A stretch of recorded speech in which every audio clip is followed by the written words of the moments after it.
나에게도 함께 하겠습니다. 주님 안에 있는 참나는 능력, 사랑, 지혜, 충만. 주님 안에 있는 내 삶은 일체 은혜, 감사, 생각에 빠지지 않고 잘 보고 잘 듣습니다. 분하겠지, 사랑에 행복하게 마음 나누기로 하나님께서 기뻐하시는 제사를 드립니다. 너 공감, 나 전달, 행함 있는 능력, 수고하는 사랑, 인내하는 지혜로 일단 해봅니다. 또 해봅니다. 오늘 말씀은 사도행전 28장 30절, 31절 사도행전 마지막 부분입니다.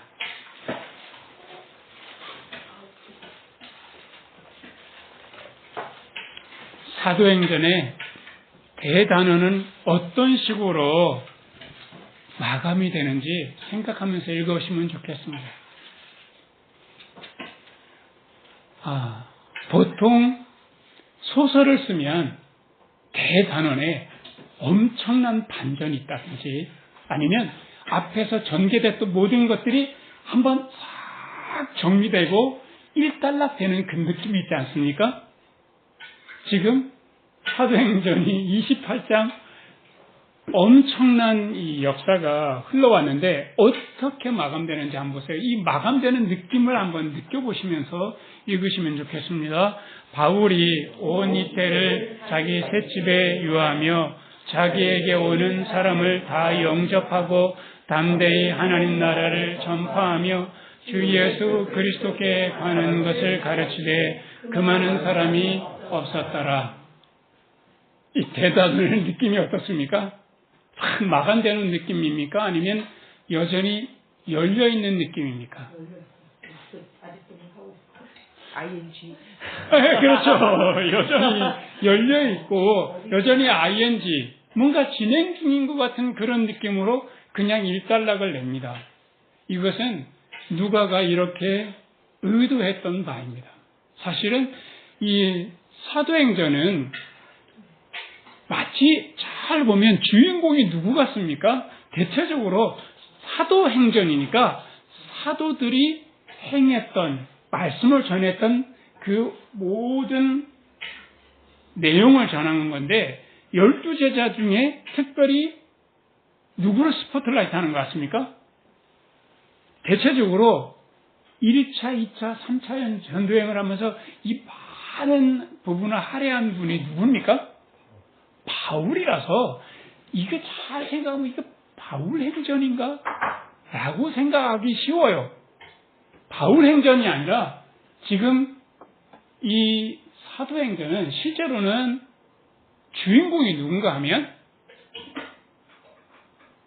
성령입니다. 그래서 본래는요 성령 행전이에요. 그래서 오늘 말씀은 성령 행전이라는 말씀을 통해서 이 대단원을 어떻게 마지막에 이제 마감을 하는지 함께 살펴보려고 합니다.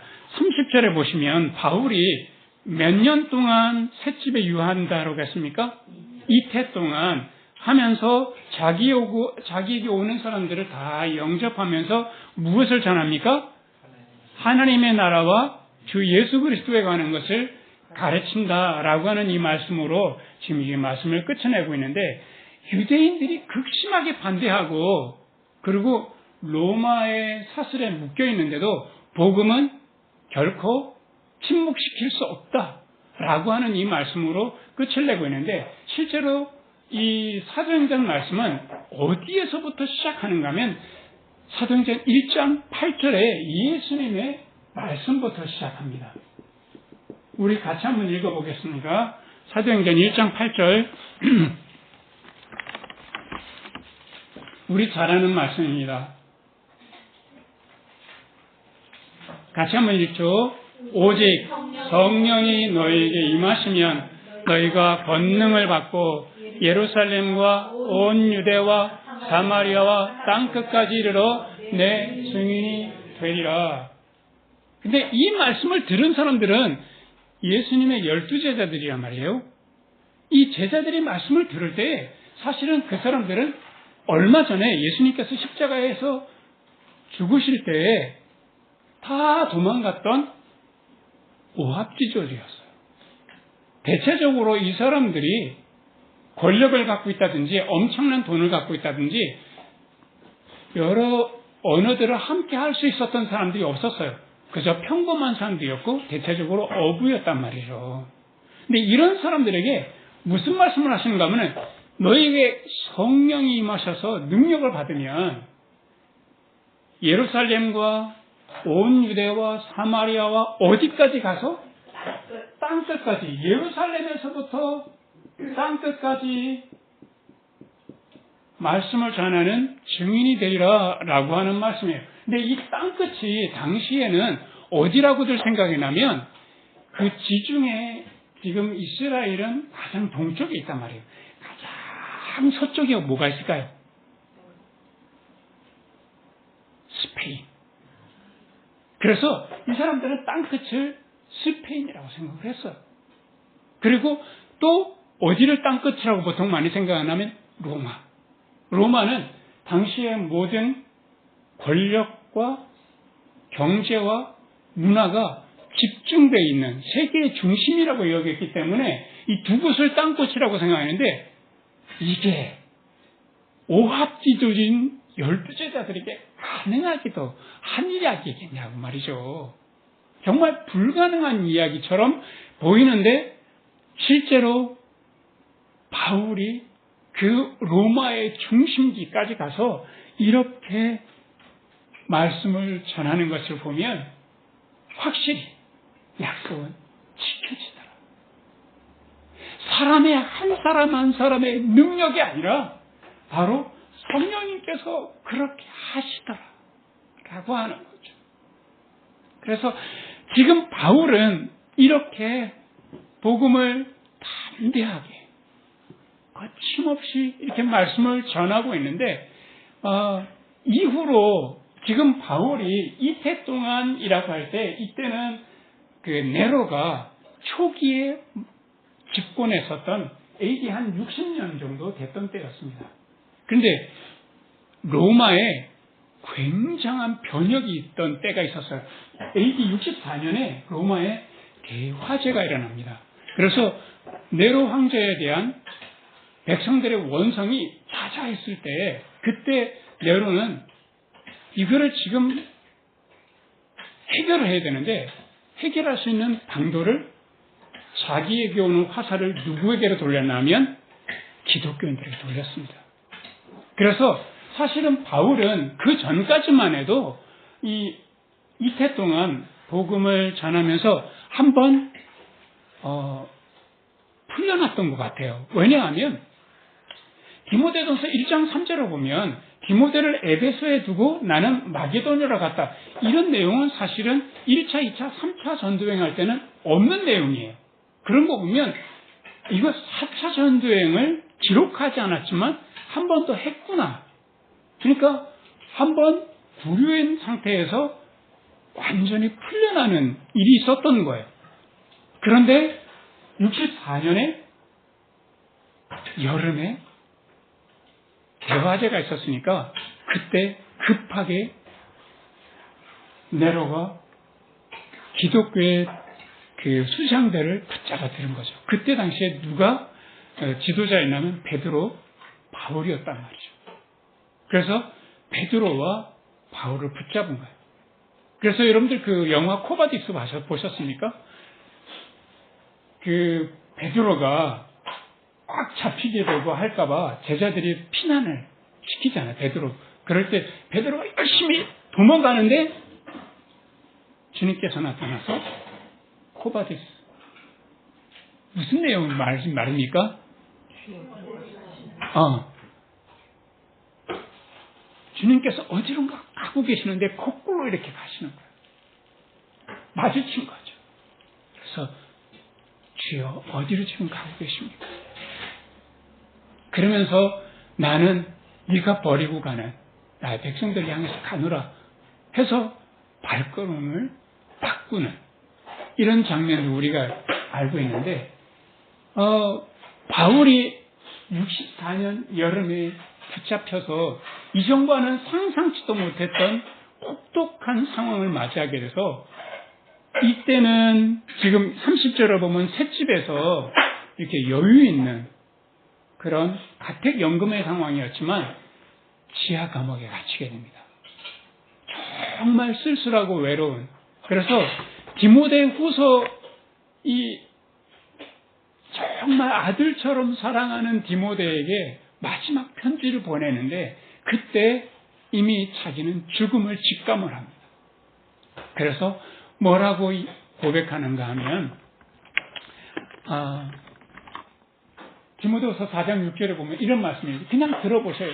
환자와 같이 벌써 내가 부름이 되고 떠날 기약이 가까웠도다. 이게 내가 죽을 때가 가까웠구나. 여기서는 도저히 벗어날 수 없는 상황이구나 라고 하는 게 직감이 된 거예요. 그러면서 그의 고백은 이겁니다. 내가 선한 싸움을 싸우고 달려갈 길을 마치고 믿음을 지켰으니 의의 면류관이 예비되었습니다. 얼마나 장엄한 죽음을 준비하고 있는지 몰라요. 그런데 아주 인간적인 모습도 전혀 가감없이 이야기합니다. 뭐라고 말하는가 하면 대만은 세상을 사랑해서 가고 그레스게와 디도는 내가 부탁을 해서 가고 지금 내게는 누가 만나 아무도 없는 쓸쓸한 그런 사역지 감옥에서 지하 감옥에서 이제 누가만 남았는데 그때 누가 생각이 나냐면 1차 전도행하면서 너무 이 전도행하는 게 힘들어서 도망갔던 젊은이가 이때 생각난 거예요. 혹시 누군지 아십니까? 마테스고 그 다음 누가 나옵니까? 마가가 생각이 난 거예요. 그래서 디모데에게 마가를 데려오라. 마음에서 이제 상해를 마칠 생각하니까 내가 믿고 했던 게 다 무슨 의미가 있는가. 그도 열심히 살고 있는데. 그래서 그가 나에게 유익한 사람이라고 하면서 나도 그 도망간 그 아이를 통해서 많이 성장했던 거죠. 바울이에요. 인생은 이렇게 마치는 것 같아요. 모든 것을 이제 다 풀고 마음도 풀고 이제 죽을 준비를 하는 중인 거예요. 그런데 참 너무나 인간적인 부탁을 하는데 네가 올 때 나에게 내가 맡겨놨던 겉옷을 좀 가져와 달라. 여름에 붙잡혔기 때문에 아마 아주 가볍게 옷을 입고 있었는데 지하 감옥에서 60이 넘은 그 노인네가 지금으로 말할 것 같으면 한 85세쯤 되는 90쯤 되는 그런 노인네가 병들던 노인네가 차가운 감옥 있에 있으니까 너무 뼛속 깊이 추운 거예요. 그래서 사랑하는 아들 디모데에게 그렇게 나에게 겉옷을 좀 갖다 달라. 그래서 디모데는 이 편지를 받자마자 바로 출발해서 왔지만 이미 바울은 참수형을 당한 후였죠. 이렇게 해서 로마의 기독교 박해가 시작됩니다. 64년부터 해서 311년까지 10차례의 대박해가 있습니다. 그러니까 약 25년에 한 번씩 교회 지도자들을 싹 다 처형하고 파형시키고 그리고 귀양 보내고 유배시키면서 교회의 모든 그 건물들은 파괴시키고 교인들의 직업들을 공직을 갖고 있으면 다 파면시켰어요. 정말 완전히 그 교회가 자라날 수 있는 터를 완전히 없앤 거죠. 매번. 그런데 끊임없이 또다시 교회는 세워지고 또다시 그 진리는 전해지고 그래서 우리가 알다시피 그 로마의 지하에는 무덤으로 쓰는 카타콤이 있어서 이 카타콤은 사람들이 그 신성시하기 때문에 로마 사람들이 잘 접근하지 않는데 그 시신들을 갖다 놓는 그곳을 기독교인들이 예배 장소로 썼던 거죠. 숨어들어서. 그래서 마지막에는요, 사실은 그 디오클레티아누스 황제는 교회를 완전히 전멸시키기 위해서 최선을 다했던 거예요. 그래서 복음이 끝이 나느냐? 그러지 않고 그 복음의 행렬이 지금 우리들에게까지 왔잖아요. 그게는 수많은 사람들의 죽음이 있었고 수많은 사람들의 고난이 있었고 그 죽음이 씨앗이 돼서 또 누군가에게 전달되어서 복음이 다시 부활해서 이 성령의 행전이 마치 큰 물결과 같이 흘러서 우리에게까지 이렇게 와닿게 되었던 거죠. 이 누가는요, 31절을 마지막을 쓸 때 어떤 단어로 끝을 낼 것인가를 많이 고민했을 것 같아요. 여러분들 그 소설을 쓰는 사람들은 첫 번째 문장을 쓰기 위해서 굉장히 고심을 한다고 해요. 그리고 마지막 문장을 어떻게 마감할 것인가를 굉장히 고민한다는데 지금 이 사도행전은 그야말로 성령행전인 것을 보여주기 위해서 1장 8절에 오직 성령이 너에게 임하시면 권능을 받고 여기서부터 시작했는데 무슨 단어로 끝이 나는가 하면 31절 보세요. 무슨 단어로 끝이 납니까? 그 많은 사람이 없었더라. 이게 지금 문장으로 그 많은 사람이 주어가 나오고 그 다음에 이렇게 없었더라 이렇게 나오는데 실제로는 이렇게 문장으로 되어 있지 않고요. 어떻게 됐냐면 아콜루토스라고 해서 딱 한 글자로 거침없이 하고 끝이 납니다. 거침없이. 이거를 의역한 겁니다. 거침없었으니까 누구도 막지 못했을 거다.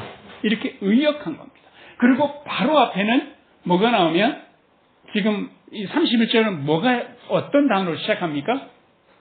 담대히. 그래서 이렇게 끝이 납니다. 담대히 거침없이. 이걸로 딱 끝을 내요. 그러니까 주님의 복음은 그 수많은 역사의 길고 긴 용광로를 통해서 통해 왔어요. 역사의 용광로는 불필요한 것들은 다 태워버려요. 진정으로 아름다운 금과 같이 고귀한 것들만 남기게 되는데 고귀한 것들 딱 두 가지만 남깁니다. 역사는 무엇과 무엇을 남길까요? 성령은 바로 그것을 통해서 역사하시는데 한번 생각해 봅시다. 늘 제가 우리 교회를 위해서 무엇과 무엇을 위해 세워진 교회라고 늘 기도하는데 기억나십니까? 사랑과 진리입니다. 기독교가 사랑이기 때문에 진리이기 때문에 수많은 사람들이 자기 목숨을 걸 수 있었고 담대히 그리고 진리이기 때문에 거침없이 역사는 아무리 기독교를 없애려고 해도 사장시키려 해도 죽일 수 없었던 거죠. 그 능력이 있기 때문에 그것이 우리들에게까지 이렇게 오게 된 것입니다. 사도행전 28장은 여기서 끝이 납니다. 그런데 성령행전 29장은 수많은 사람들이 써왔고 이제 내가 써갈 차례입니다. 그래서 성령님께서 사랑과 진리를 우리의 가슴에 심어주셨는데 우리들도 이 사랑과 진리를 아름답게 그 누군가에게 전할 수 있는 귀한 통로가 되시기를. 그래서 우리의 삶을 통해서 사도행전 29장, 성령의 행전 29장이 계속 쓰여지게 되시기를 주님의 이름으로 축원합니다. 우리 같이 기도하겠습니다. 오늘 사도행전의 대단한을 마치는 바울의 모습을 통해서 우리의 삶을 비추어 보게 하시니 감사합니다. 오합지졸 같은 제자들 성령의 능력을 통해서 어떻게 복음이 예루살렘에서 땅끝까지 전해지는지 전 과정을 우리가 보았습니다. 주님의 약속은 성취되고야만은 그 진리를 우리가 만나게 됩니다. 그 과정 하나하나마다 성령님께서 역사하셨습니다. 주님께서 능력을 주셔서 그 누군가는 사랑과 진리를 위해서 기꺼이 고난당하고 복음의 씨앗이 심겨지게 하시고 그 씨앗이 움트고 부활하여서 또 다음 세대로 이어져서 그 유구한 복음의 발자국이 우리에게까지 우리의 가슴에까지 와닿게 해주시니 감사하고 또 감사합니다. 로마의 사슬이 바울은 매었는지 모르지만 로마의 칼날이 바울을 참수했는지 모르지만 하나님의 복음의 말씀을 참수할 수 없었고 하나님의 복음의 말씀을 메어둘 수 없었음을 우리가 고백하게 됩니다. 사도들이 이어왔던 사도행전 28장, 이제 우리가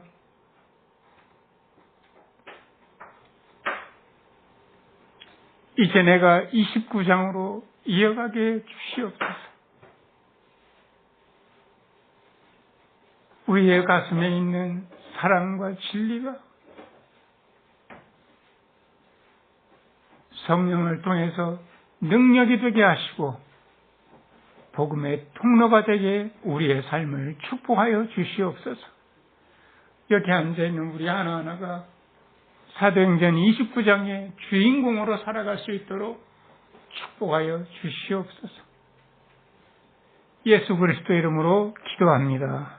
아멘.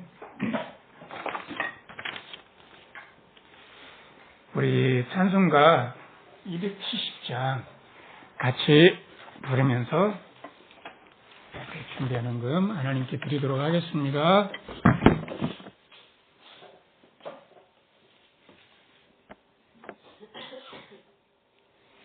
찬송가 270장입니다.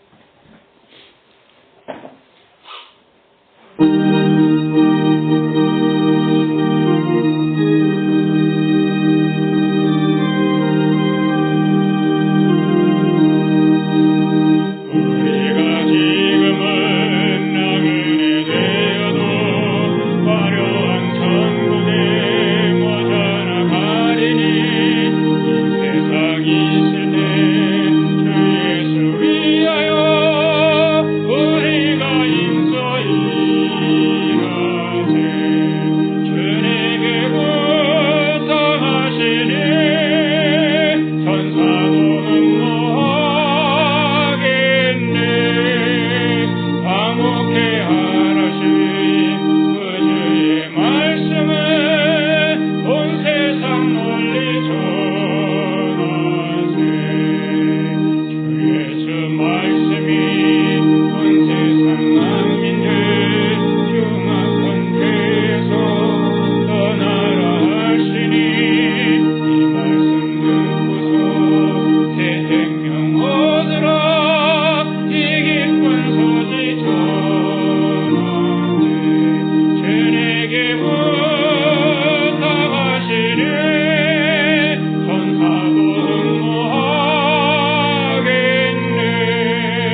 드리고 축도로 예배를 마치겠습니다.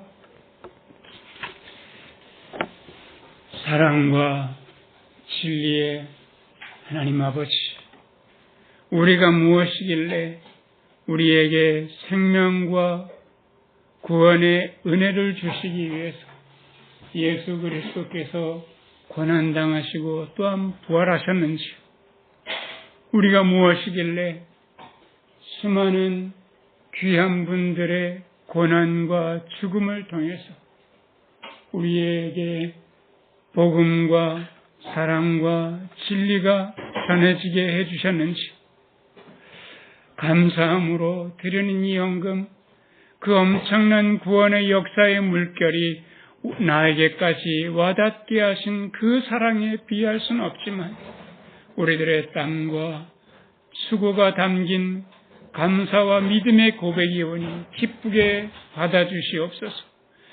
드리는 손길들마다 삶과 가정 가운데서 세상이 줄 수 없는 하나님의 평강과 은혜가 충만하게 해주시고, 이 예물이 쓰이는 곳마다 바울의 셋집에서 일어났었던 복음의 전진이 있도록 축복하여 주시옵소서. 이제는 우리 주 예수 그리스도의 은혜와 하나님 아버지의 사랑과 성령님의 역사가 누가가 기록했던 사도행전 28장에 이어 성령행전 29장을 성령님과 함께 사랑과 진리로 써내려가기를 소원하는 우리 교우들과 늘 함께 계시기를 간절히 축원하옵나이다. 아멘.